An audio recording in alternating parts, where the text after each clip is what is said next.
So next up, we're going to talk about 3 related properties that have to do with individual items in a Flex container and how they grow or shrink when there's available space or when there is too little space. So the first one is relatively straightforward. It's called Flex basis. It is going to determine the initial size of an element before it's placed in, sort of the starting point before it's added into our Flex container. So I'll show you what that looks like. Our divs right now are 200 by 200. If I go here, I just have them in a row, right? It's 5 of them in a row. They're all squares. Now I could give them a Flex basis of something different, and maybe something like 400 pixels to start. I do have Flex wrap on, and I'm going to refresh. So now they are set to 400 pixels wide, even though I said their width is 200 pixels. Flex basis is 400. I can get rid of width. It's completely ignored. It doesn't matter. Flex basis is going to be that measurement, the width that is used when we're in a row. Now, some people think, okay, why bother with Flex basis? Why not just set the width? Well, Flex basis is along the main axis, and that might be horizontal, but if I change to a column, let's do that here. Where are you? Flex direction column. And refresh. There we go. We're still at 200 pixels height. I'm now going to set Flex basis to 400, and now we get much taller elements. They're 400 pixels tall. So Flex basis is just the initial size that an element should be added into our box as, and it might be a width, it might be a height, depending on the main axis direction. Then we have 2 other properties, Flex grow and Flex shrink. We'll start with Flex grow. Flex grow is going to control the amount of space that an element takes up if there is available space. So if we have extra space, let's go back. Let's do Flex basis of 200, just the same as the width and the height. And let's go back to a row layout. We're going to have additional space. Right now, my elements are not growing to take any of that space up, but we do have quite a bit extra space. I can assign the Flex grow property, Flex-grow, to any element. So why don't I just take the first one? So I'll just do div nth of type 1, and I'm going to give it a Flex grow of 1. So Flex grow accepts a unitless number, and you'll learn more about how that works. But for now, Flex grow of 1 to this box. Wow, check it out. It takes up all of the additional space, all of the available space. Why don't I also do it to this purple one? So that's nth of type 5. It's also going to have Flex grow of 1. Now they are equally eating up that available space, and these middle 3 aren't touching anything.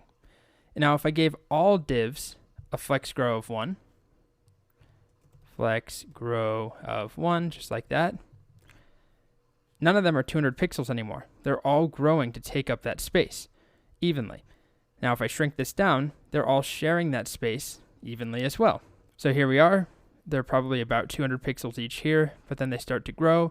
And I do have Flex wrap turned on. So this is interesting. Once we spill over, take a look at that, you'll see that we have 1, 2, 3, 4 in a row.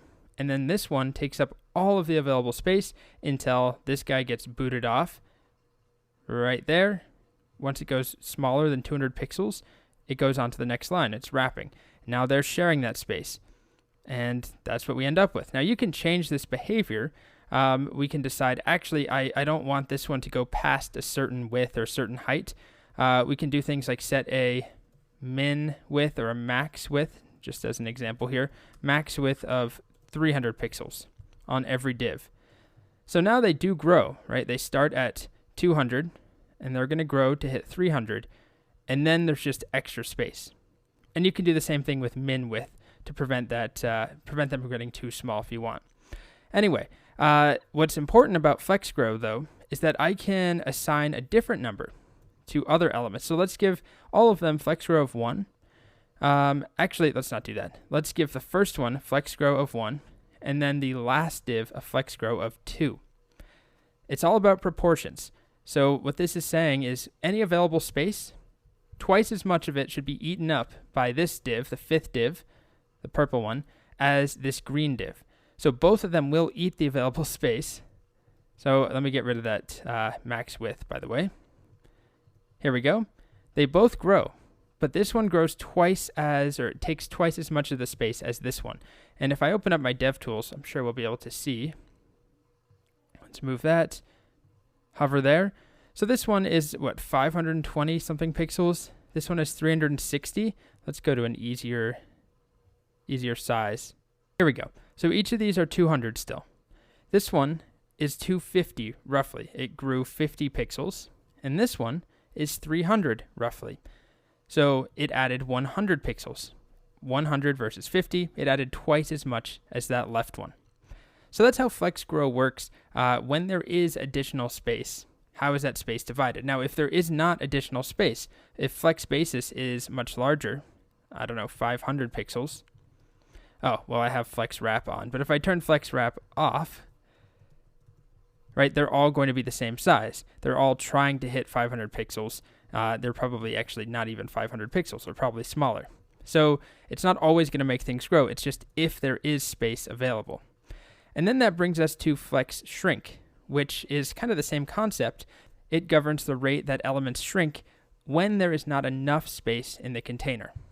So let's make them larger. I'm going to turn Flex Wrap off.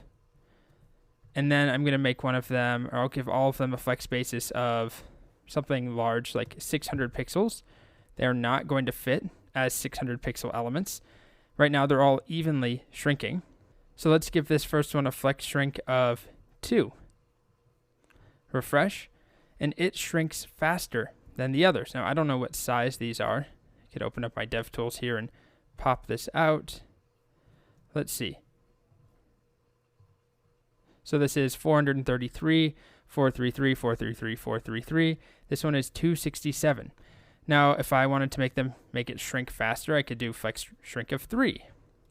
And now it shrinks even faster. So I'm not telling it exactly how many pixels to shrink by.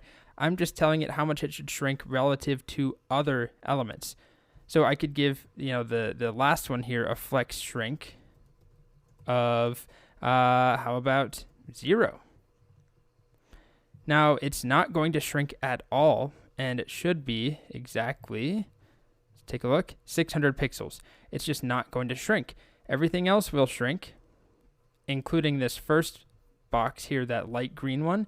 That one shrinks incredibly fast.